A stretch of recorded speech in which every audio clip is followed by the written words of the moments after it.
All right. Thank you so much again, Dr. Spiegel. Very interesting, and I think it's a very good sign to start with the patient perspective here today. So thank you very much for that. I think that's a very good introduction to our session today. And I'm very happy to start the first session now. We have 3 distinguished speakers here this morning. And I quickly reviewed their resumes, and I'm just stunned. They're just amazing speakers. So you can look forward to the presentations we are going to have now. And what I'm even more thrilled is to do all this together with my friend Carlos. We're going to co-chair this. And Carlos, I'll give the floor to you to introduce the first speaker. He had to leave us. He had an important meeting. He's actually now representing our Secretary of State Health here in São Paulo. So like an urgent matter just came in, so he had to go to talk with the governor. So I want to introduce the first speaker here, Dr. Carlos Sacomani. He's from the Ethics and Conduct Council from Brazilian Society of Health Informatics. He works at it's a heart hospital, Hospital do Coração, here in São Paulo, and works at the ethics committee of that hospital. So he has a lot of experience for this lecture, and using leftover clinical samples, what is ethically acceptable. So please, Carlos. Good morning, everyone. I think I could talk in Portuguese, or do you prefer that I talk in English? No problem at all. Translation? Yeah, you have translation, okay.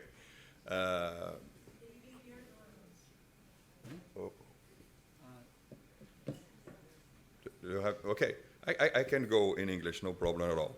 So, can you put my slides, please?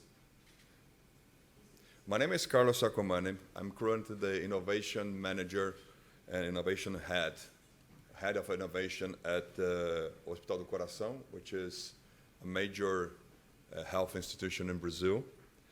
And I was the innovation and technology coordinator of another hospital, which was Sacomani Cancer Center, which is one of the principal institutions in oncology in Brazil. And during my stay in Sacomani, I was responsible for technology, information, and also EHR and data of the patients there. Now, in Hospital do Coração, I'm responsible for all data innovation in the institution. So, when you told me to speak about leftover clinical samples, I remember our experience in Sacomani with our biobank, and which what I think it's maybe the solution for this problem here. So, what is leftover clinical samples at all?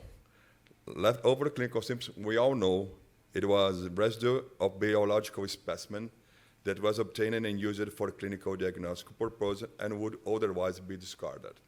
So we have a lot of exams. We have a lot of exams of urine, blood, tissues, and that we sometimes we have these leftovers, and a lot of times we have these leftovers, and you can use that to do some research.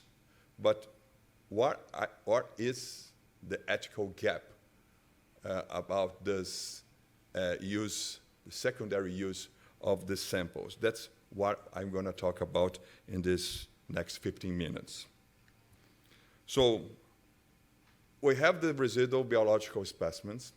Is there, is in every institution we have in Brazil and in the world. There is an ethical gap, as I told you.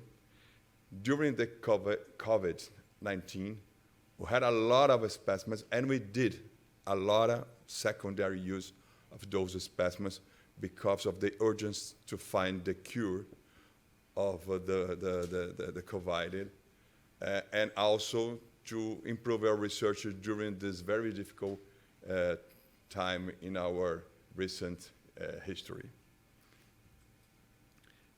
But we learned that we need this kind of residual biological specimens because we need them for research advancement. It's very important for us. It's very important to use this kind of data because this data has all things together. It's data from every kind of diseases, every kind of comorbidities, every kind of situations, and you can use all that to improve our knowledge in health.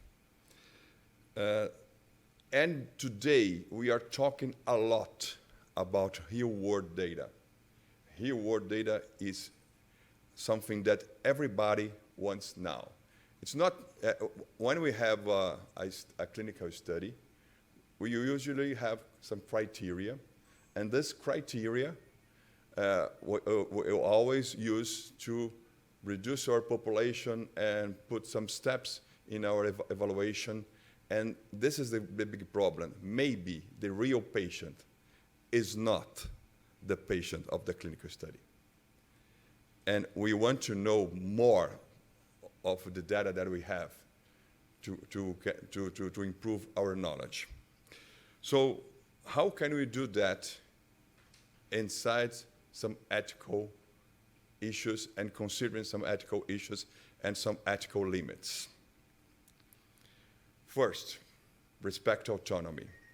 We have to respect autonomy of the patient. But can we get the consent of the patient every time? Probably not.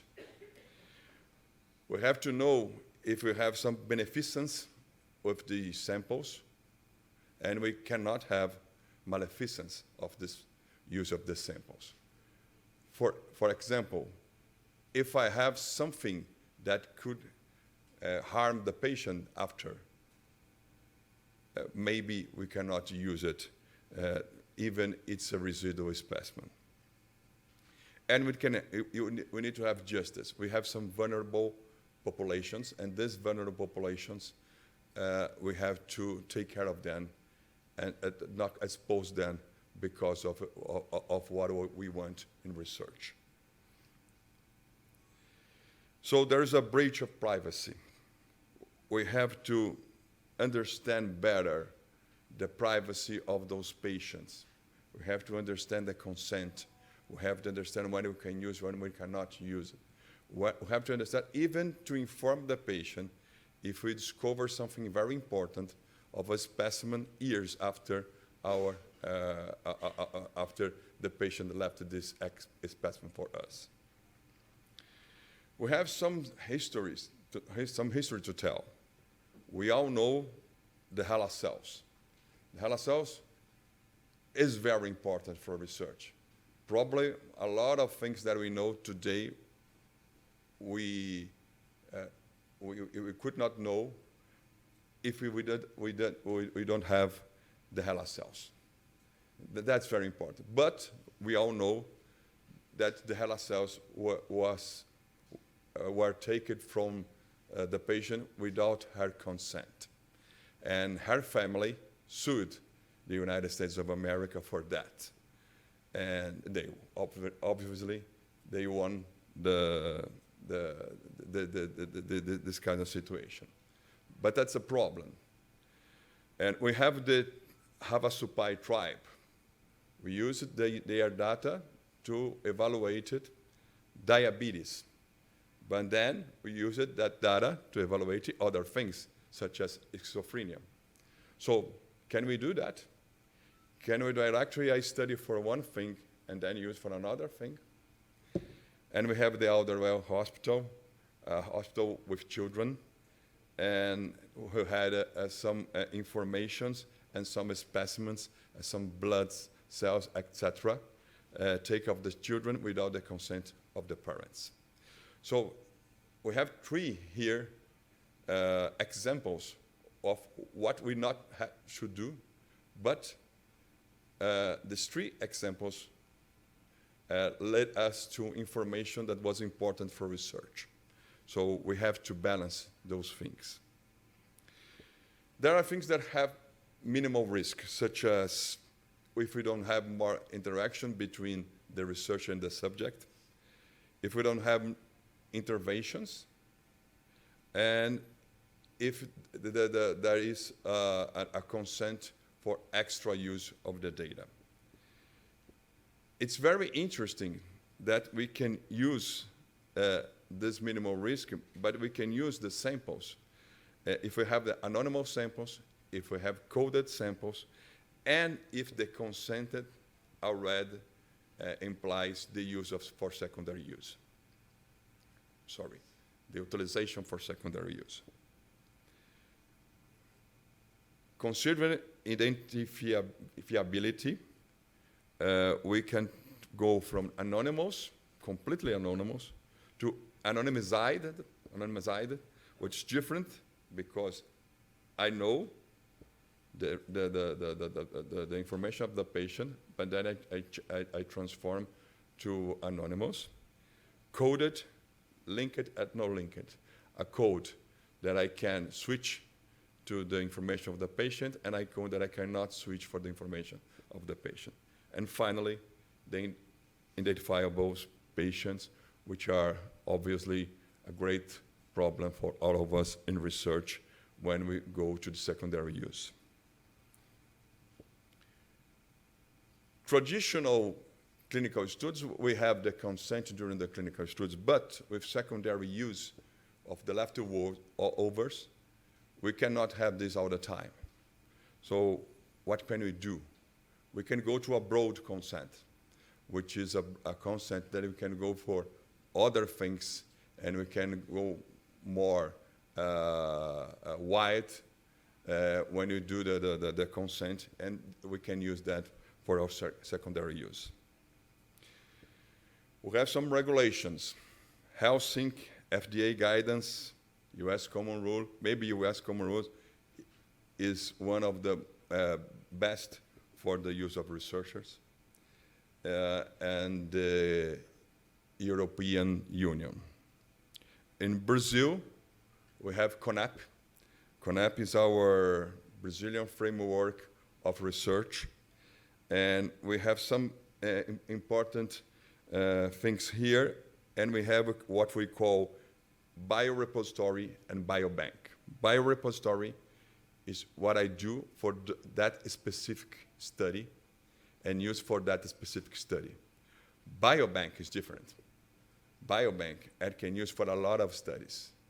And this is maybe the way we should treat the leftovers, constructing a biobank in every institution with the consent of the patient for researching after the patient is discharged or after the patient is no longer a patient of the hospital. We have to formalize our research activity. We have to define the scope of the project. We have to have control data. That's very important. Control data today is very important. In our institution, both of them, in Hospital do Coração and Sacomani, we have total control data of the patient. Anticipate to ethical issues. We always have to have the balance between research, patient rights, and ethical responsibility. We have to structure our governance in biobanking. We have to have a broad consent standardized. We have to have a management, systematic management of this biobank, and we have to have transparency. We have a very important experience of biobank at the Sacomani. Sacomani has a biobank since 1997, and we have a software that controls our data and our specimen, and we have a broad consent that the patient has to sign when he initiated the treatment at the hospital. So with that, we can use all those specimens to do research and to develop the knowledge in health. I think this is the best way to treat this problem. So, as I told you, we have to balance individual autonomy and scientific value. The question is not whether we can use leftover samples, It's whether we can do in a way that honors the dignity and autonomy of every individual who entrusted us with their care. This is our problem. They trusted in us. So we have to maintain this trust. So thank you. I'm sorry if my English is not so good sometimes, but I tried to show to you my vision of this problem, and I hope we can discuss a little bit more later. Thank you.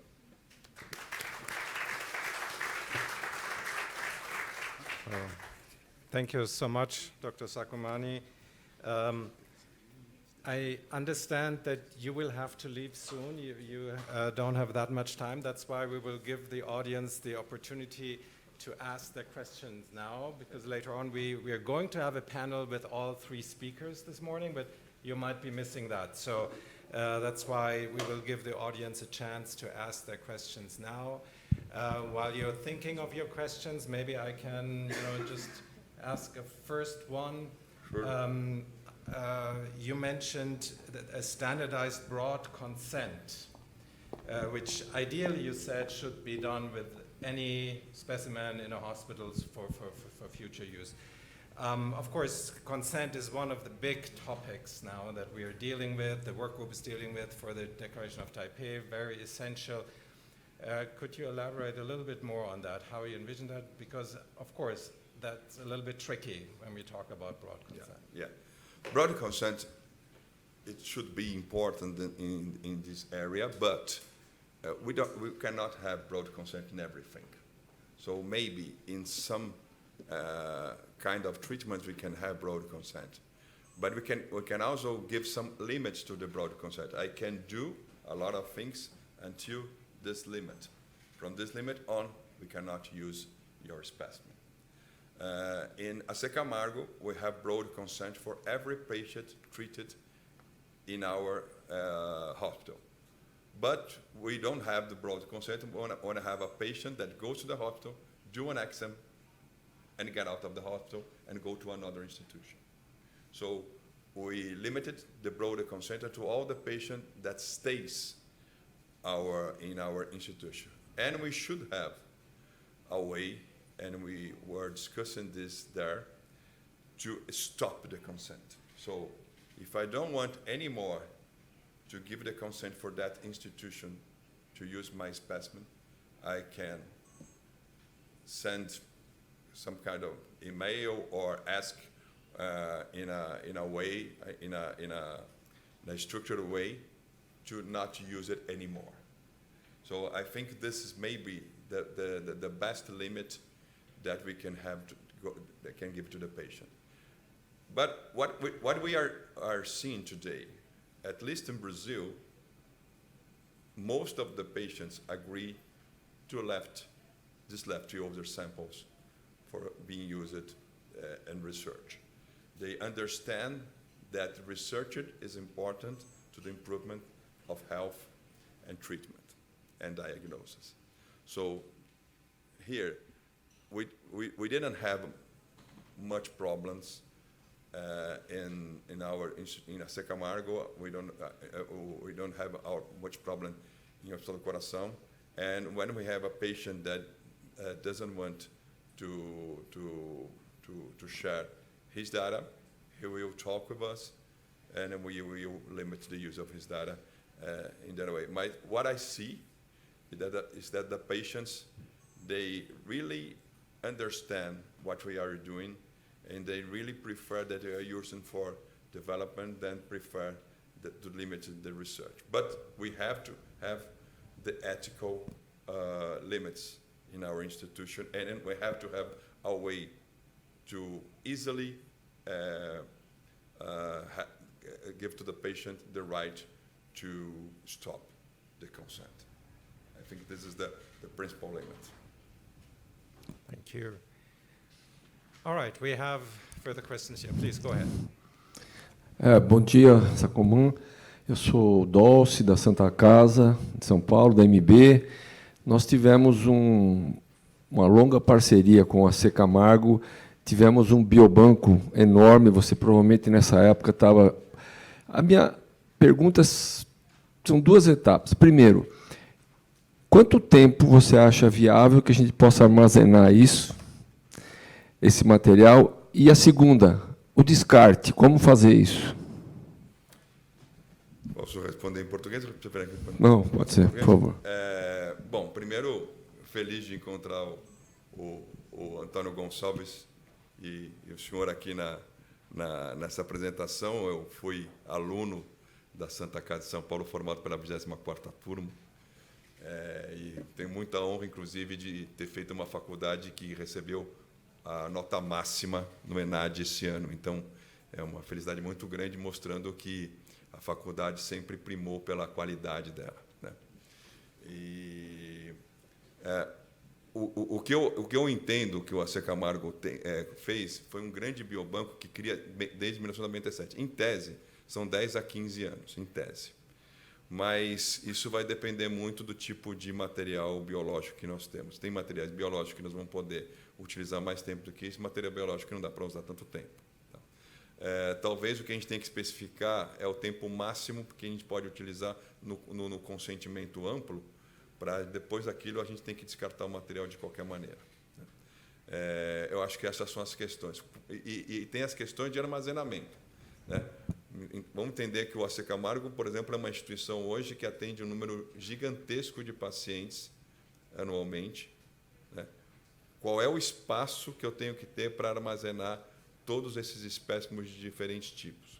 Eu vou ter espaço para tudo? Não. Então, eu tenho que considerar isso também, né?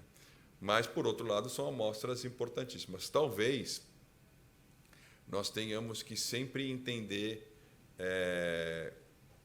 cada amostra que nós temos, para onde nós vamos direcionar ela e quanto tempo a gente vai manter. Então, eu vou dar um exemplo. Todas as vezes que nós utilizamos em avaliação, quando nós retiramos os tumores da cavidade do paciente ou numa cirurgia lá no AC Camargo, nós sempre mandamos o material para biobanco, salvo se o médico falar não vai para biobanco, se ele considerar que aquele material, por algum motivo, ele é impróprio para ficar no biobanco, né? Aí ele não vai para o biobanco, mas o resto vai tudo para o biobanco. E aí, é óbvio que eu vou ter células tumorais de todos os tipos possíveis, eu vou ter tipos de pacientes diferentes e eu vou poder evoluir na pesquisa como isso. Mas eu acho que o tempo ele segue entre 10 e 15 anos. O descarte tem que ser um descarte biológico adequado. E a discussão é se tem que se informar isso para o paciente, sim ou não, né?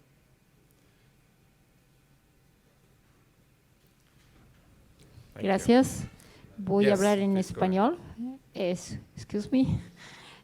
Bueno, agradezco la presentación tuya, tu presentación excelente, y la del doctor Spiegel, que me pareció excelente también. Lástima que no hubo posibilidades de dialogar, el debate.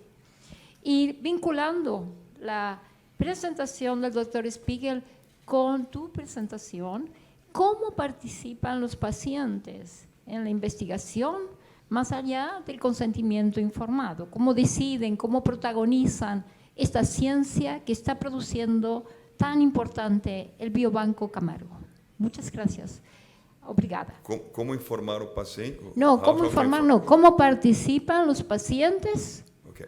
Más allá de ser pacientes, son democráticamente personas, ciudadanos, ciencia. ¿Cómo participan los pacientes o las personas en la ciencia que produce Camargo? Gracias. That's a very good question. And at Camargo, in Hospital Coração, we have a patient committee. And this patient committee help us to decide the way patients see the research and other things in the hospital. So I think we have to bring the patient to the discussion, and we have to have some representatives of the patients in our ethical committees.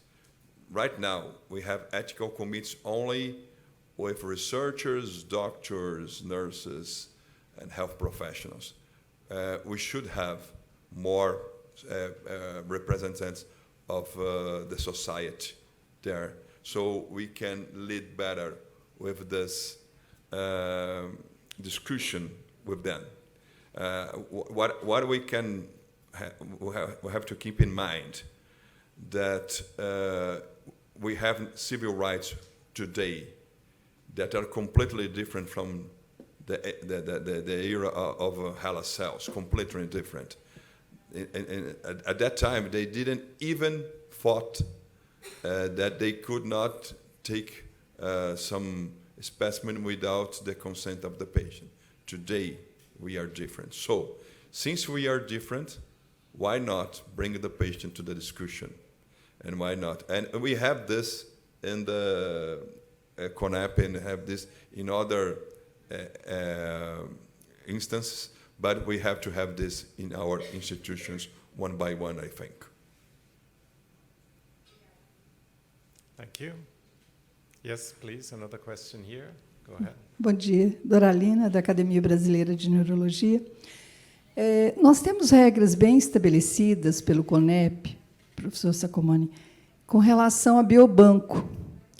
Mas, quando se diz respeito aos dados clínicos, fica parecendo que o biobanco não se associa, né? Não está vinculado a dados clínicos. E essas regras estão bem estabelecidas. Mas, quando são só dados clínicos, é impossível a gente ter um comportamento adequado até, porque não está bem estabelecido. Como que o senhor enxerga isso?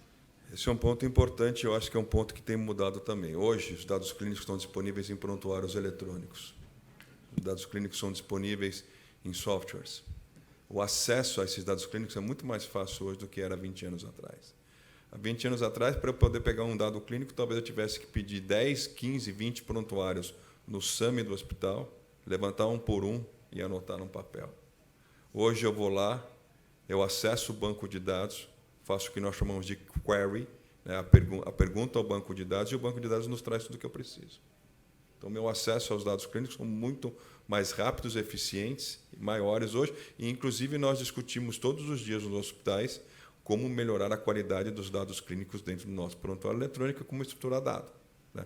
Hoje, nós temos recursos avançadíssimos disso. Nós temos todos esses LLMs, ChatGPT, Gemini, todos eles, inclusive os que foram criados especificamente para a área médica, como o Google Med Palm 2, Open Evidence, eles permitem fazer uma leitura de processamento de linguagem natural de uma maneira que, quando eu comecei a mexer com inteligência artificial, nós não tínhamos. Hoje, eu coloco na minha programação conectada com qualquer um desses LLMs e eu consigo ler dados em texto livre e transformar aquilo em dado estruturado. Então, eu tenho dados clínicos disponíveis. E, ao mesmo tempo, nós temos a questão do real-world data, do real-world evidence, que é, talvez, um grande passo para nós, em termos de pesquisa, na minha opinião.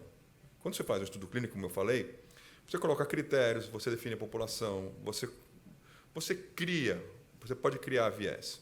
Quando eu vou administrar num paciente real, talvez eu tenha situações que eu nunca pensei que elas iam existir. Até mesmo situações econômicas, situações financeiras, né, que podem interferir no tratamento daquele paciente. Então, o que eu acho que existe hoje, com todo o respeito às comissões de éticas e à CONEP, há um certo anacronismo entre as normas para acesso ao dado clínico versus o que a tecnologia nos dá. E a gente frequentemente se debate com isso. Eu vou dar um exemplo prático meu.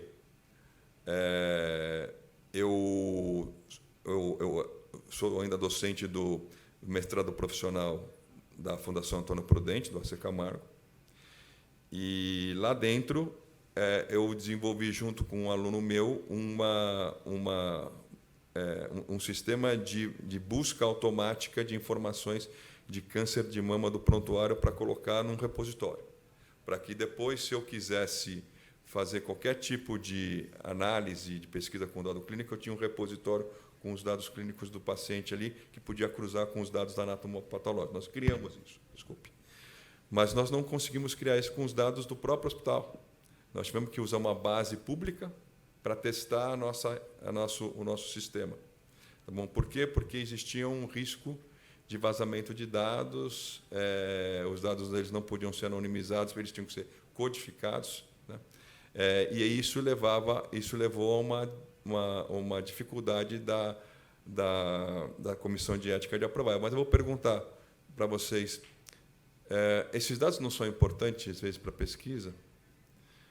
Será que eu não vou avançar muito se eu conseguir cruzar os dados clínicos que eu já tenho com os dados de anatomia patológica, com a evolução do paciente, ou com o tipo de tratamento que ele fez? Possivelmente, sim. Como é que eu protejo o paciente e, ao mesmo tempo, não travo a pesquisa? Então, esse talvez seja uma discussão que as comissões de éticas e o próprio CONEP tem que ter. Na nossa era de tecnologia com inteligência artificial, como foi colocado aqui na apresentação anterior à minha, como nós vamos proteger os nossos limites éticos e o paciente sem travar a evolução das coisas, né? Então, eu acho que é um grande desafio, né? Talvez o maior desafio de todos, porque com os espécimes eu posso até falar, olha, pode usar, não pode usar, descarta depois de um tempo, mas com os dados clínicos do paciente, eles são muito mais amplos, eles talvez durem mais tempo até. Eles até possam ser importante, porque eu posso comparar um tratamento de 10 anos antes com um tratamento de 10 anos depois, né? No nosso Camargo nós tínhamos lá algumas coisas interessantes, como, por exemplo, o Observatório do Câncer, que é uma avaliação estatística da evolução do tratamento do câncer no decorrer dos anos. Então, nós conseguimos ver como que era a sobrevida do câncer de pulmão, por exemplo, em 1990, versus a sobrevida do câncer de pulmão em 2020, né? E mostrar que nós evoluímos, né? Então, são coisas muito importantes. E aí você descobre onde você evoluiu, por que você evoluiu, para dar o próximo passo. Então, a discussão acho que tem que ir para as comissões de éticas e próprio CONEP, como nós vamos utilizar a tecnologia ao nosso favor, mantendo os direitos dos pacientes intactos. Será que eu vou precisar, toda vez que eu for acessar de novo o dado clínico dele, informar que eu estou acessando? Será que eu vou poder eu vou ter que dar um canal para ele falar assim, não quero que você acesse mais meus dados clínicos, e divulgar isso? E tem uma questão do conhecimento disso. Aqui no Brasil, com certeza, a maioria das pessoas não sabe que a gente consegue utilizar todos os dados clínicos do seu prontuário. Eles precisam ser informados disso toda vez que entrar na instituição. All right, thank you. I think we have to move on, looking at the time. Thank you. And thanks for being here, even though you have this tight schedule this morning. We appreciate it. Okay. It's my great pleasure to introduce our next speaker now, Professor Wieising. And it's specifically nice to introduce him because we have worked for many years together, so it's very easy to introduce him. Professor Wieising studied medicine, philosophy and sociology and the history of medicine, and he has been a professor for a very long time at the University of Tuebingen in Germany. He has also been engaged with the World Medical Association for many, many years as an ethics advisor. He was part of many work groups of the Declaration of Geneva, the International Code of Medical Ethics, Declaration of Helsinki, and now, of course, again, with the Declaration of Taipei. And Orban has a lot of experience also with the Central Ethics Committee in Germany and the ethics boards. So thank you so much for being here, Orban, and the floor is yours. Yes, thank you for the invitation and thank you for the kind words. I want to talk about the question when clinical data becomes research data, about the ethical challenges. And first of all, I have to say that I don't see any fundamental contradictions to the two presentations we have just heard before. I look to this issue from another perspective, the ethical perspective. Well, what's the problem? Clinical data are collected for therapeutic purposes. Biobanks and databases use these data and specimen for research purposes. And the transition implies a change of purpose and of role of the physician or healthcare worker, who is no longer only a healthcare worker or a physician. For those who are taking pictures, if you want, send me an email. I send you my slides so you can concentrate on my presentation. So this raises ethical and regulatory questions, and I would like to explain them by taking different perspectives. First, the patient perspective, and later on the perspective of biobank and database. In healthcare profession, everything a physician or other healthcare worker does is for the individual benefit of the patient. The patients are sometimes in a vulnerable state, subject to possibly intrusive procedures, and it is sometimes urgent because of pain, malfunction, or whatsoever. Everything that is done in healthcare provision may only be done if the patient gives the informed consent. There are very, very few exceptions, but without respecting the autonomy of the patient, such healthcare provision cannot be done. The patient reasonably expects that the data and materials used for their own treatment and their disease, they expect benefit as soon as possible, in particular in case of pain or malfunction, and the physician acts exclusively in the interest of the patient. This is not a kind of beneficial act by the physicians. This is not only the wish of the patient. No, it is their right. They have the right to limit the purpose of the data and the biological materials gained during medical practice. The DOT in the 2016 version explicitly describes this, and I quote, paragraph 2, in healthcare provision, health information is gathered by physicians or other members of the medical team to record healthcare events and to aid physicians in the ongoing care of their patient.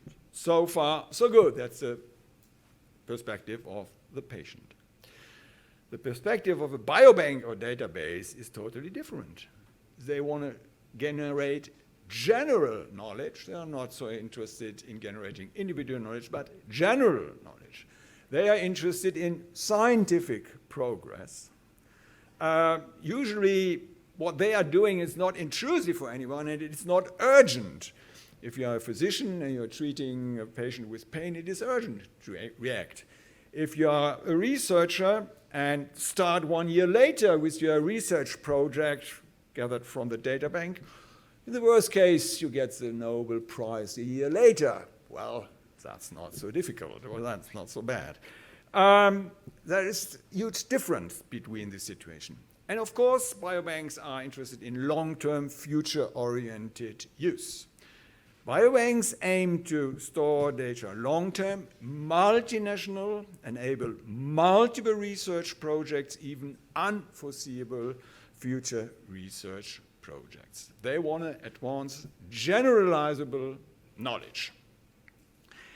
I've checked it in the preparation for this presentation. I didn't find a situation where transferring clinical data to a database or biobank generates immediate individual benefit for the patients. If you can think of such a situation, please let me know. But I can't think of a situation that this brings immediate benefit for the patient. So, and of course, we've heard it today, and I can only agree, there are strong arguments in favor of transfer. Real-world clinical data are helpful for translational research. If we rely only on data from laboratories or from clinical trials, we will diminish or will limit the increase of scientific knowledge. In particular, an exclusion would reduce the scientific potential of database and biobanks for everyday practice. To improve everyday practice, we need data of everyday clinical practice. And of course, there is a public interest in increasing scientific knowledge. The transition of clinical data and specimens to a biobank or database implies a purpose shift from therapy to research and role shift. A physician is no longer only a physician, but a physician and a research facilitator. And of course, there arise potential conflicts of obligation. What is the ethical tension? And I've seen a very similar slide today. We have to balance, on the one hand, respect for autonomy and immediate individual help, on the other, scientific progress, public interest, or, in other words, we have to balance between avoid making research impractical and maintaining trust in databases and biobanks through ethical regulation. I only can confirm what we've heard before. Trust is the central issue. Yes, all we are doing with the Declaration of Taipei and with the Declaration of Helsinki so should maintain the trustworthiness of the medical profession and of research. Okay, the DOT 2016 addresses the issue, I quote, "This declaration is intended to cover the collection, storage, and use of identifiable data and biological material beyond the individual care of patients." Is intended to cover. Okay, we agree on that. But how? And first of all the existing regulations in the DOT 2016 apply to transfer. I don't find any argument that the existing regulation should not apply to transfer. So far, so good. But are the existing regulations specific enough, and should ethical regulations be added? That's the question. Before answering the question, I would like to look at the risks or the challenges for informed consent. Consent under stress. I would like to give you an example. We had 2 weeks ago in our hospital in Tuebingen, the researchers from the Women's Hospital want to get umbilical cord blood immediately after birth. Usually the women come a few hours before birth and leave a day later. Well, that's usually not a period for a good broad consent or a good informed consent. Yes, of course, there are practical difficulties. Sometimes the patients are reduced in decision-making capacity, and the result is that, yes, you may get a signature on a piece of paper, but not a real informed consent. And I think that is one of the risks, getting a signature instead of a real consent. The patients may wrongly assume that they get a direct therapeutic benefit, individual feedback, and that the research is focused on their disease, which is not the task of the biobank. That means all this is a threat to the validity of the consent. And next to it, the dual role of a physician may lead to a role confusion, on the one hand, caregiver, and on the other hand, research facilitator. One thing for me is very clear, and I have no doubt that this is really the case. There's a clear priority in case of conflict, patient welfare. First, I'll have a look at the Declaration of Helsinki, who is very clear about that. If you are a physician and there's an emergency case, first of all, patient welfare, and then do research. So, an ethically robust consent requires appropriate timing, no acute crisis, explanation of research purpose, explicit clarification of no direct benefit, and transparency about unforeseeable future use and role shift. What about governance? I think that some essential elements can be addressed in the paragraphs of the DOT about the governance. Of course, an ethics committee oversight should be there, and the ethics committee should be sensible for practical problems when transferring clinical data into a biobank. the governance should be clear about the role separation and should try a role separation, get a role separation where possible. And of course, safeguard against therapeutic misconceptions could be addressed in the governance. So now I would like to give some practical recommendations for the declaration of Type P, and I have to remind you what it means to revise a declaration. Many of you traveled around the world, some with some difficulties, as we have heard. And we are sitting here together with lots of people for several days, and we discussed the complicated ethical issues, from the philosophical aspects to the practical aspects. And the result of such a conference is a new sentence, or at best, very few new sentences, or very few new terms that are included in the declaration. And there are many people, that's frustrating for them, they are disappointed. Don't be disappointed. That's how it is. Yes, there's a lot of work revising the declaration, and the changes are minimal, or a few new sentences. And now I try to suggest, or recommend 3 new sentences, only recommendations from my side. I think an addition could be helpful in section 12. In case of materials and data obtained in a therapeutic context, the patient must be clearly informed about the research purpose of the databases and biobank. Therapeutic misconceptions must be avoided. That could be an additional sentence in the declaration of Type A. I suggest another one. Informed consent should not be obtained in stressful or emergency health situations. Role confusion between physician and researcher must be avoided. Another suggestion for the declaration, for the revision of the declaration of Type A. And I have a suggestion for the chapter of governance. Jeff is responsible for that. Please listen to my recommendation. Governance should be aware of the problem of therapeutic misconception and role confusion.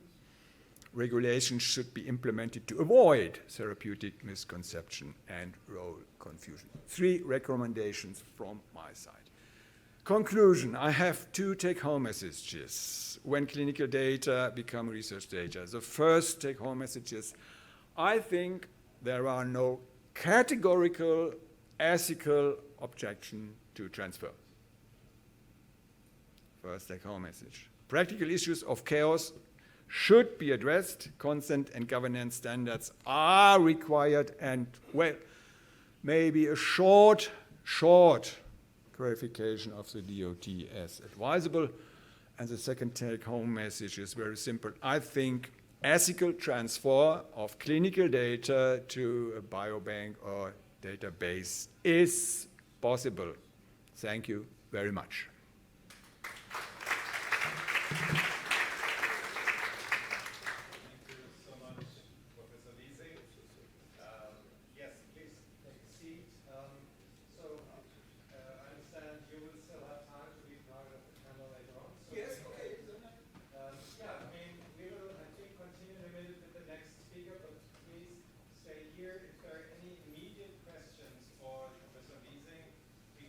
Them now, but there will be more time during the general discussion when we discuss all 3 presentations. But if there is anything specific you would like to ask him right now because you didn't understand, or you would like a bit more information, please, you would have the chance now. Otherwise,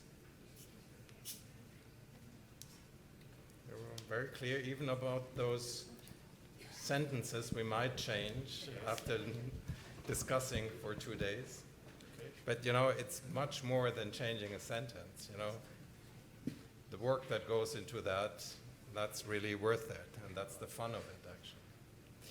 Well, if there are no immediate questions for Orban, last chance, then I would say we continue with the next speaker, and we will have a chance to discuss all 3 presentations during the general discussion. Yes, there's one question here. Please go ahead.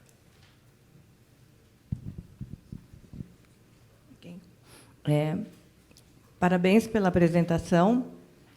Tenho uma questão. O professor sugeriu não realizar o consentimento em momento crítico ou de estresse. I'm sorry. We don't Okay. have any audio. Sorry. Now? No translation for English? No? I can speak in English, Oh, yes. yes, please. You said that But then we I'm should sorry, not... Then the translation into the other languages is missing. Maybe Yeah. you can use a different mic because this seems to not be connected with the Okay, interpreters. understand. No problem. I will speak in English, please. Yes, please. Yeah. If you should that we should not ask a consent when in an emergency situation or a stressful situation, but why not ask the consent after that? Yes. That's Yes, the question. That's one of the practical problems, but as I told you in my example I have given to you, the women are usually leaving 1 or 2 days after birth, the clinic. And that's a practical problem. Yes, get earlier in contact with them or take the material and ask them 1 or 2 weeks later, maybe use this material in our biobank, and if not, then destroy the material. So this is also already regulated in the DOT, in the current version. So Jeff has a... No, if you please go ahead. Let's hope that the mic works with the interpreters because we need the interpretation into Portuguese and Spanish as well. Thanks, Urban, for a good talk.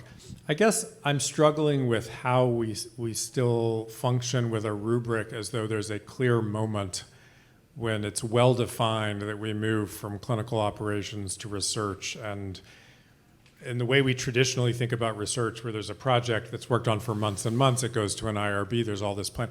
The reality of what's happening with data now is in any given minute, there are tens of thousands of projects, some labeled as quality improvement rather than research, in hospitals and health systems where people are trying out new tools to improve the care, but those tools learn from entire medical records that are de-identified but re-identifiable of millions of patients from healthcare systems. And oh, by the way, that work is not just being done within that health system. They're partnering with large corporations that have the AI capacity to help work on the tools. So I'm not sure there's such a bright line anymore about when all of a sudden we're in a research project and we have to think about how we protect our patients, for example, from those corporations misusing the data when that's happening every day, all the time. I agree with the description, of course. The answer I would say the best answer is to look what shouldn't be done. How can we maintain trust and what is a minimum that should be done? Yes. And of course there are developments which cannot be influenced by the WMA or by the physicians, and we have to realize that, and we have to be realistic. And I'm afraid, yes, what you said about some companies, they are not caring about any declaration of the World Medical Association. That's how it is. So I would say concentrate, maintaining trust, and looking in particular at the situations where trust is in danger. But I would say these are practical problems to a complex practical situation. I wouldn't say that this leads to a categorical objection of transferring it.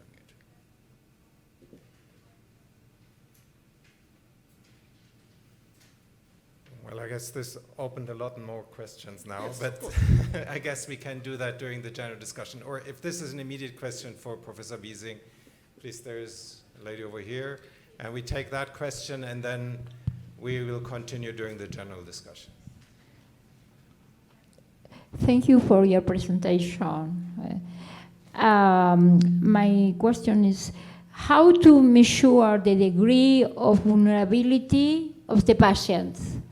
If you think in other pathologies, for example, in the informed consent, yes, how you think the measure of the degree Yeah. of vulnerability? Yeah. Well, there's always a difference between reality and a declaration. A declaration has some ethical principles and sometimes more specific detailed norms. For example, in the Declaration of Helsinki, the norms on informed consent are detailed. The rest is more or less ethical principles, are more or less ethical principles. We cannot, this gap will always be there. Yes. And the only answer to that is there is such a thing like an art of medicine, like a prudent way to do medicine. We cannot regulate and solve any practical problem in such a declaration. Such a declaration can set up general principles, and the need for judgment is always there. We cannot overcome this need for judgment and for good practical medicine. Thank you, and thank you for the question. I think we should move on to the next speaker, and Orban, it would be great if you can, take a seat. It might be more convenient for you, more comfortable. And Carlos, are you going to introduce the next one? Thank you. It's a pleasure to invite the next speaker. He works with me at the University of São Paulo, Dr. Paulo Menezes. He's president of the Research and Innovation Committee, Faculty of Medicine of the University of São Paulo. He's graduated in medicine, also from Santa Casa. He did residency in psychiatry at the Clinical Hospital, which is the biggest public hospital here in Brazil, in São Paulo.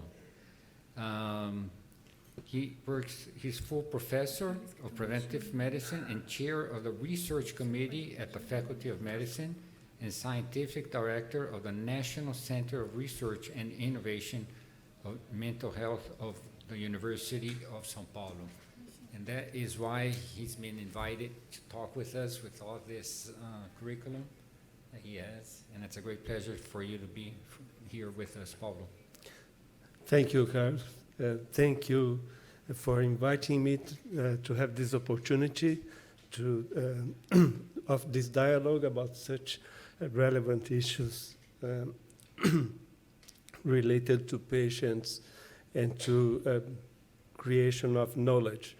I'm not a specialist in research ethics or biobanks, but I thought that I might contribute to this discussion by bringing a real case that we lived here in our institution recently, which I think it's a good example of all the issues that have been presented here and discussed, then will be discussed later on.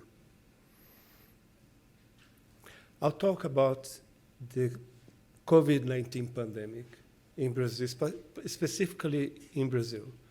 It was, I think that the COVID pandemic was a turning point in everything in the world, and also in terms of how we deal with such issues that we're discussing here. Brazil was really strongly affected by the pandemic. Here we have the global situation, but in Brazil, we had over 700,000 deaths and over 37 million cases. We can see in these graphics the progression of the cases and deaths along the epidemiological weeks from the early 2020 until the late 2021. And we can see the waves that we had over here. Just to give you an idea about the size or the impact of the pandemic in São Paulo, in the state of São Paulo, this graphic represents the median number of patients admitted to hospital due to COVID-19 in the state of São Paulo. The state of São Paulo has just over 40 million people. And at the peak of 2021, we had per day more than 3,300 admissions to hospital in the state. So it's a huge number. Our institution is the largest healthcare complex in Brazil, in South America, and in Latin America. And it's a reference center. It has all sorts of specialties. But when the pandemic started, and when I say we, all the institution as a whole, understood that it was necessary to work hard to help people during the pandemic. And the institution was transformed in a reference center for COVID-19 patients with severe disease. So we had approximately 700 beds just to take care of COVID-19 patients. Also, at the same time, we invested in research. We saw that in that emergency, the public health emergency, there was an extreme need for research. And the other thing was strategies to allow the hospital to take care of the patients. So one thing that was really important was that when we had access to vaccines, in the first week that we had access to vaccines in São Paulo, the hospital was able to have an operation to give shots to all the staff of the hospital so that they would be able to take care of those who not had access to vaccines as yet. So this was very important to keep the hospital working. Well, from that experience, as the pandemic was going on, the institution started collecting a lot of rich and relevant data about the patients that were being admitted. So together with the care that was provided to patients, we had also a production of research and an accumulation of data, clinical data and biobank data. So this was very well organized. I hope that I can access the link here. So this is the page. Let me see how it rolls. Okay. And I think that this experience, we managed to address most of the issues that have been discussed here in the real world, during an emergency, a public health emergency, which I think we don't have a lot of time to think about and to plan things. So we have the databases, we have a steering committee, COVID-19, we have a study group, the research group. It generated a lot of publications. Just to give you an example of the number of publications that have come out of this movement and the experience, lots of publications.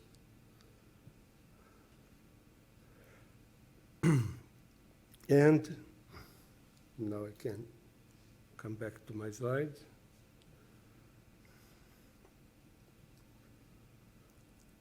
I brought you a specific one, which is a paper that was published recently in 2024 that describes all the movements and the organization and the ethical discussions that were involved to create this database and biobank that has probably unique opportunity to do research on something that we didn't know before, that was the COVID-19 pandemic.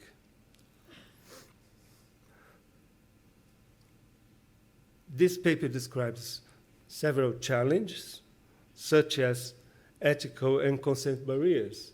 For example, how do you ask for a consent for someone who's extubated, is in an intensive care unit, is completely sedated, and you need to do things at the same time, get information to produce knowledge. And I'll finish just by reinforcing what has been already said by the previous speakers, that health data are becoming larger and more complex. They are collected in a routine basis. They have this enormous potential to bring knowledge and benefit society. New technologies, as my colleague said, we now have data in the digital format, not paper any longer. We have artificial intelligence to deal with huge amounts of data. So I suppose that the revision of the declaration should discuss, as it was already being proposed, these new components, I would say, of data generation and its use for research purpose. So I thank your attention, and I hope that I brought something that will contribute to the discussion. Thank you.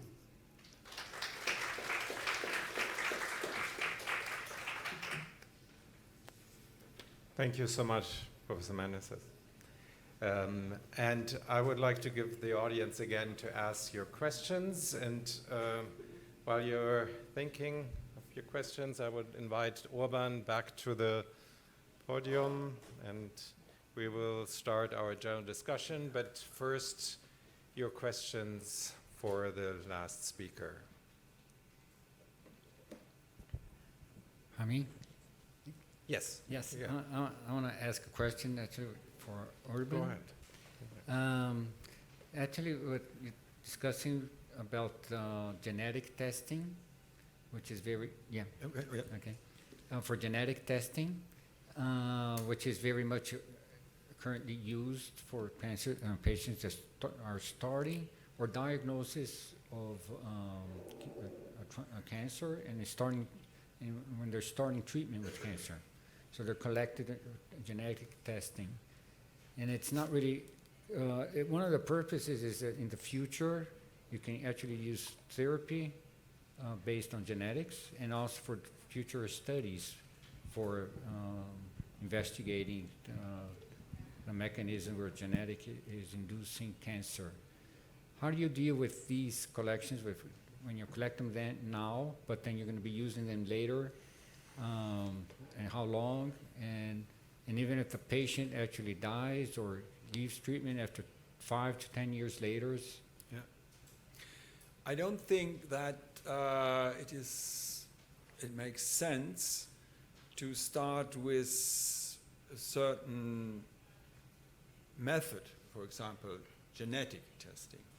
I think it makes sense to look what these measures have, what implications these measures have. For example, for the family.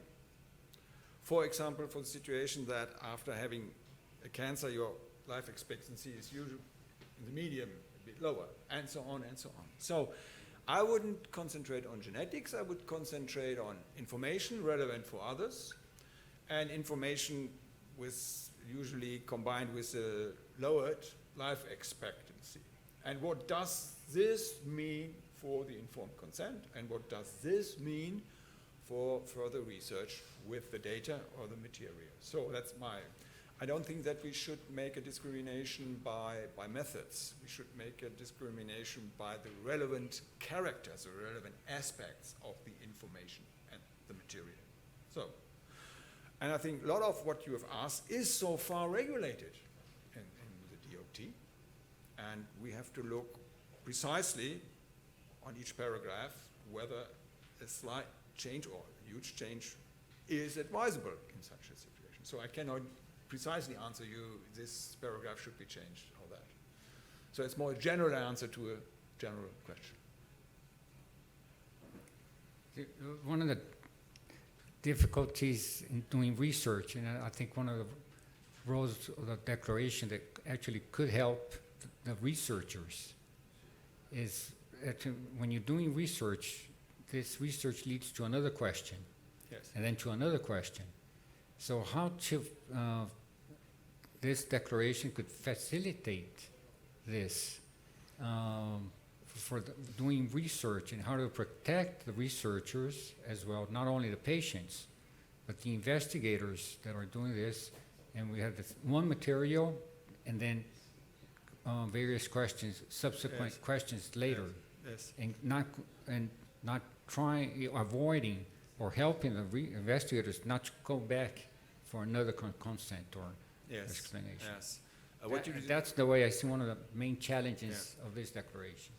Well, what you described seems to me the description of modernity. Yeah. One question, if you have answered a question, another one comes, and so on and so on. The number of unanswered questions seems to increase instead of decrease. So, and the time it's getting faster and faster. We are living in times of acceleration. So, now concrete to the Declaration of Taipei. The main principle should be how to maintain trust. And let's check and look what would be a challenge for the trust, which kind of regulation, and which one not. And how can this be regulated? Because we have to be aware that the acceleration of new questions, new methods is going on. It will not stop. It will not stop. The question is always, how detailed should the Declaration of Taipei be regarding certain technologies? I'm skeptical. It is a document of ethical principles. And I have to remind you that the ethical principles, astonishingly, are not changing so rapidly. They are more or less constant. And the question is, if you set up a declaration, shall I be precise on technologies, with the danger that these technologies are developing very rapidly and your declaration is outdated in a few years because of the development of the technologies? Or are you concentrating on ethical principles and some detailed explanation what it means, having in mind that probably the ethical principles will not change so quickly as the technology does nowadays? And I think it is the art of setting up a declaration to find a balance between these challenges. Thank you, Oban. And I think you mentioned a very important point, also differentiating, is it a document of ethical principles or do we have to go beyond that? In a moment, I would also like to put back Oban's presentation on the screen because you made 3 very concrete suggestions, and I'd like to see what the audience thinks about these proposals. So we can do that in a few minutes, but I think there are a few more questions over here. Yes, please go ahead.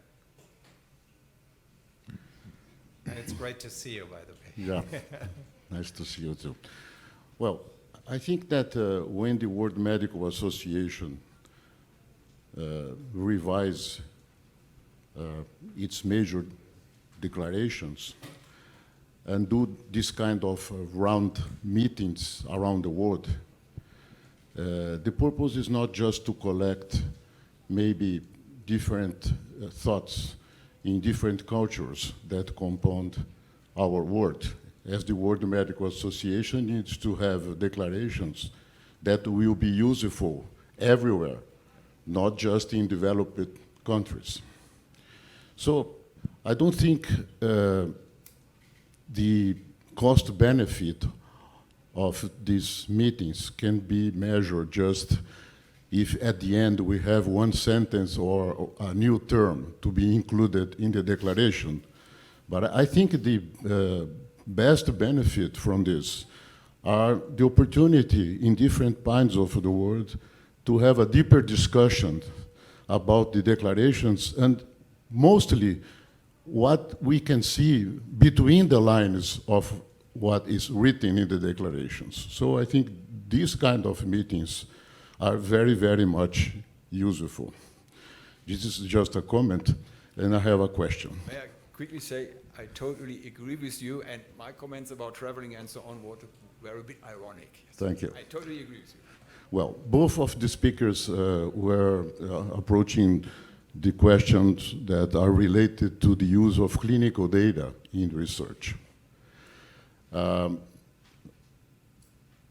In Brazil, as in many other Latin American countries, and I think other countries in the world, people who are participants in research are not the well-educated portion of the populations.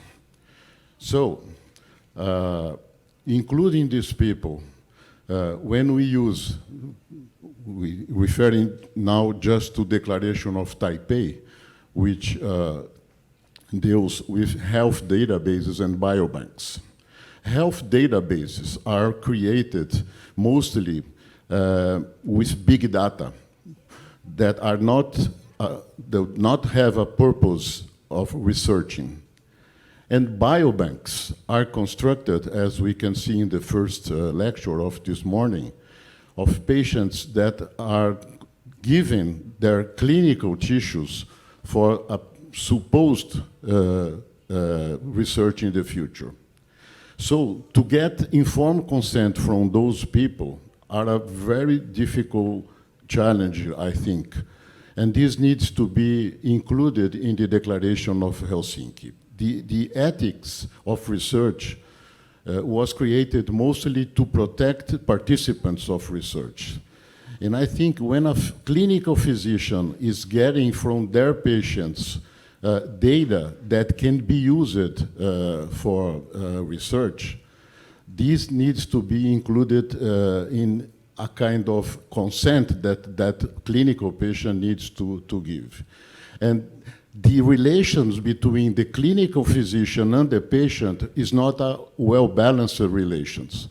Patients, particularly those that are not very well educated, they are in a way submitted to this hierarchy, and mostly they will give permission without knowing very well what is happening. So I would like to ask for comments of both speakers about this particular situation. Thank you. I'd like to start, please. Thank you. Well, I agree that this is a very, it's a sensitive issue. And I was thinking that we have other situations that are also interesting to look at. For example, we have lots of research data that are created for that specific purpose. And then it's opened more and more. It's opened to any investigator anywhere to try to answer different research questions. So the participants didn't give permission for that because they were participating in a, for example, a survey for chronic diseases, and I think that we use that without much thought about it in terms of the ethics of it. We have no problem with that. So why we have so much problem using data that are collected for clinical purpose if it's the ethics of its use is guaranteed by mechanisms such as approval of the project, anonymity of the data, and so on. So I think these are issues that I would bring to this discussion. Thank you. And before I give you the floor, I just wanted to say, Dr. Spiegel, you're always also invited to comment because you didn't have a chance to respond to questions. If you have questions later on for Dr. Spiegel as well, he's in the house, so you can ask him his question too. Orban. Yes, thank you for reminding us that the DOT has a global approach. And thank you for reminding us that taking part in research means is totally different in some regions of the world and other regions of the world. And we have to keep in mind that there are many people on Earth. Their only chance to get a medical treatment is to take part in medical research, which is not the case, for example, in wealthy countries. Yes, I would subsume this problem under the term of vulnerability. And the question is whether the DOT should address explicitly vulnerability and in which detail it should address it. In the Declaration of Helsinki, it is addressed very generally. Discussion, what about vulnerability? And the same question applies to the Declaration of Taipei. I can only agree with you. And thank you for the question, Miguel. I think I saw another question over there and here. I don't know who was first. You have the mic in the hand. Why don't you go ahead? Okay. Just to say, Dr. Paulo told, I am representative of Intensive Care Brazilian Society. Dr. Paulo told us about the challenges of getting the informed consent during the pandemics. And I'd like to ask you about the acute patients that should be included in these studies, like cerebral vascular accident or trauma or septic shock. We usually lose a lot of these patients because of the window, and we don't have the legal representative or the next of kin promptly. And my question is if the declaration will look for a balance between protecting the patients, but also improving our chance to make better researches in this field. That's very important. Well, I think that the declaration covers most of these situations. There are phrases, there are items considering situations where the informed consent is very difficult to obtain. And during the pandemic, it wasn't even possible to think that the patients that were admitted at the beginning would give data, would give information for the research that was needed. So what do? We just throw it out. But then at the time of looking at the data, the project went to the ethics committee, and it was assessed, and it was considered to be ethical to use that data that was not obtained for research purpose. In other situations, the project was presented to the ethics committee, and the ethics committee waived the informed consent because it was possible. I was remembering a paper I studied, a colleague of mine did kind of 20 years ago with psychiatric patients in agitation. So they are seen in emergency rooms, and it was a double-blind clinical trial. So it's just impossible to ask the patient, would you allow me to explain you that we're doing this research? And the ethics committee assessed that it was absolutely for the benefit of patients to have the trial and waived the informed consent. So I think that I completely agree that there are principles in the declaration that they are general and they are the guidelines for specific situations that then the ethics committees will assess. That's my view on that. I can only confirm that because every declaration has a tension. If it is too precise, too detailed, it has no chance to be a global document because we have to realize there are different cultures on Earth and there are different interpretations of ethical principles on Earth. That's how it is. If it is very vague, yes, the shortest declaration would be the Declaration of Taipei. Biobanks and databases should be managed with beneficence, non-maleficence, justice, okay, and autonomy. Well, everything is right, yes, but such a declaration is so vague that it is not helpful. So you have to find a balance between detailed prescriptions and general principles if you want a document with a global aspiration. And that's not. And you have to check every paragraph, is that too detailed or not? Shall we add detailed prescription or not? Or shall we leave it general?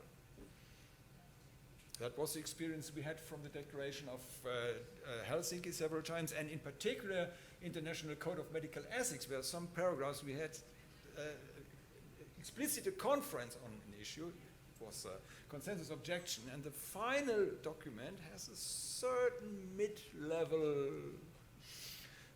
compromise. That's how it is if you are setting up documents with a global approach. Thank you, Urban. I think there was a question over here somewhere. If there's still over there, yes, please. And then we have you. Ok, obrigada. Doralina, Dr. Spiegel, eu gostaria de perguntar, num universo de alta tecnologia, mas em países com a nossa realidade de baixa escolaridade, muitas vezes, e isso cria uma vulnerabilidade para o paciente na hora de responder às questões de pesquisa que, muitas vezes, eles têm que acessar por um sistema digital para o qual ele não tem letramento. E nós temos alguns recursos, né, de controle, como e-mail, mas o paciente, às vezes, não tem e-mail. O Zap, né, o WhatsApp, ele, às vezes, sabe usar para falar, atender a ligação da filha, e só. E nós usamos isso. Eu gostaria que o senhor dissesse como que pode, eticamente, eu considero esse um paciente, né, eu estou especificando bem esse grupo, que ele tem uma certa vulnerabilidade, mas ele é importante. O que aconteceu com ele, e, às vezes, a opinião dele, é importante para a pesquisa também. Como que a gente pode ser ético, sabendo que estamos lidando com um vulnerável? Desculpa, ele não estava... I will try to translate it. But her question was based on the patients here in Brazil, probably in other countries, have a same situation. And some of the patients that are important for research, but they have a lower social class and not so much accessible for informations that are given by email. They probably don't have emails or WhatsApp or these other social communications. So if this, how can we prepare the patients that we reach them by emails or WhatsApp, and they're important for being the research? How can we protect the patients as well as the research with these vulnerable patients. Andrew, would you like to comment on that? Yeah, I think vulnerable patients hold a special place. Of course, underserved communities don't have the same access as other communities. They don't have the same technologies as other communities and the same abilities to process this sort of data and consent to the data. I think that we have to meet people where they are. You have to know the community that you're working with, and you have to speak to them in a language they understand and through the modalities that they choose to communicate with. Some communities only use text messaging. You can only get to them through text messaging. Other communities will watch, YouTube videos, and that's how you have to communicate with them. And other ones, it has to be direct one-on-one communication with no technology. So you really have to know your target audience, engage them in the work that you're doing, and find out how is it best for us to communicate with you on terms you'll understand. I hope that sort of addresses it. I'm not sure that I fully understood the question. Anybody else? Oh, okay. Ramin, did you want to comment on this? Yeah, two comments, and probably they are frustrating for you. The first comment is, document of the World Medical Association does not reduce vulnerability. Yeah, it's very sad, but that's it, how it is. A document of the World Medical Association can only give an answer how to deal with these situations. And the situation you just described, I would say, is too precise and too detailed to be addressed in such a declaration.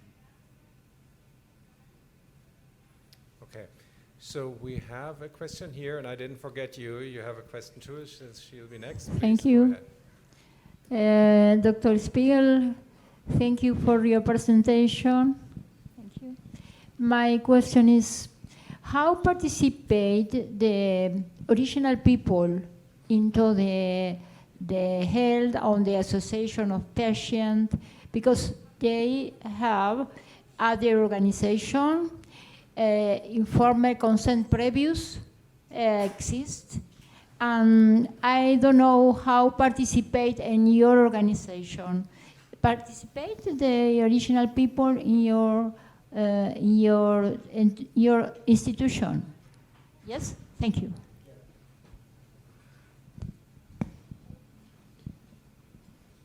So as I mentioned, we have more than 730 patient organization members, and the first way we communicate with them is that in the first week of January, we send out a membership survey, and we ask all of them, what are the issues that are important to you? What do you want us to educate you on? And then we build out a year of programming, from monthly webinars to an annual congress to regional meetings. We've turned the world into the 5 WHO regions, UN regions, and we have regional leads and regional committees in each region of the world that meets on a quarterly basis with regional work plans.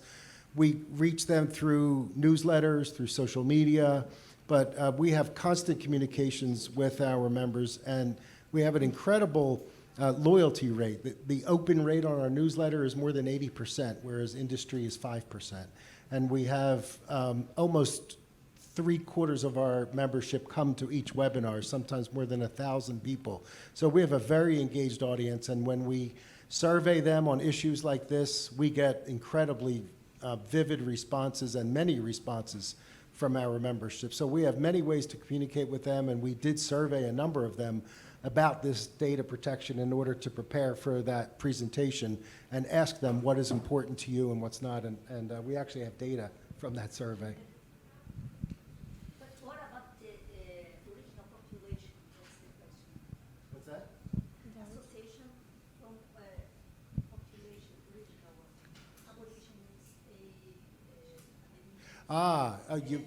Native populations. Yes. Well, what we do with those people when they don't have resources, we give them grants to travel to all of our events. So we give out free travel, free grants, and we communicate with them. But what we do is where we have populations that don't have technology, we use our regional leads to communicate in those regions, because as a global organization, we can't go into each community of the world, but our regional directors can and do, and then we have our local NGOs in each community that can go and communicate, and there's always NGOs that directly work with those types of communities. But it is a challenge, definitely is a challenge. All right, thank you. Now it's your turn. I'm Go ahead. Maria from Recife, Brazil. I have a doubt, not the research in the healthcare, but we know a lot of database is used for commercial goals, including some blood samples. And how could we work with this? Because it's not only a subject of the health now. This is over, out of our thoughts. So I would like to see the opinion you have about this. Would you like to respond to that?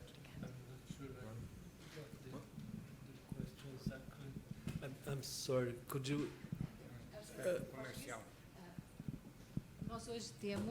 Nós hoje temos o uso de informações médicas, database, e também coleta de material biológico com fins comerciais.